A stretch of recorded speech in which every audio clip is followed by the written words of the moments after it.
একদিকে শ্রম অসন্তোষ মোকাবেলা করে স্বাভাবিক কর্মপরিবেশ নিশ্চিত করা, অন্যদিকে পণ্যের গুণগত মান বাড়িয়ে রফতানি বাজার ধরা। এই দুই চ্যালেঞ্জ নিয়ে যখন কাজ করছে সরকার, তখন শ্রম অধিকারের বর্তমান পরিস্থিতি খুঁটিনাটি পর্যবেক্ষণে বাংলাদেশ সফর করছেন মার্কিন পররাষ্ট্র দফতরের প্রতিনিধি দল।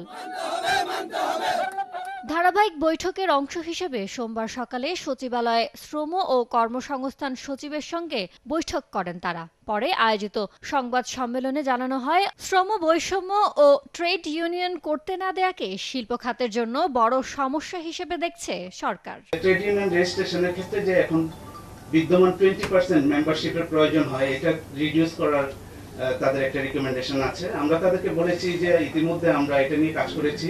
এ সময় বেতন বাড়ানোর উদ্যোগ সহ সম্প্রতি শ্রম অসন্তোষ মোকাবেলায় শ্রমিক, মালিক ও সরকারের নেয়া 18 দফায় যুক্তরাষ্ট্র সন্তুষ্টি প্রকাশ করেছে বলে জানান শ্রম সচিব। আমরা যে অন ট্র্যাকে আছি এটা তারা হাইলি অ্যাপ্রিশিয়েট করেছে।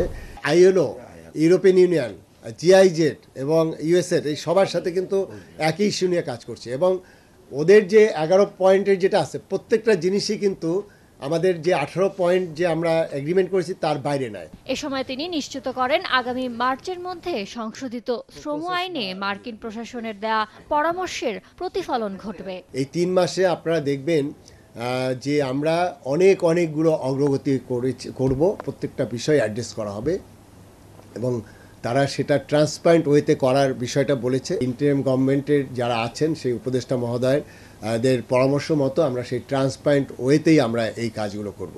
সচিব আশ্বস্ত করেন, যুক্তরাষ্ট্রের চাওয়া পূরণ হলে দেশটির বাজারে বাংলাদেশি পণ্যের প্রবেশ আরও বাড়বে। এরপরে টিএনজেড গার্মেন্টস। ইয়ানুর শিফাত, সময় সংবাদ, ঢাকা।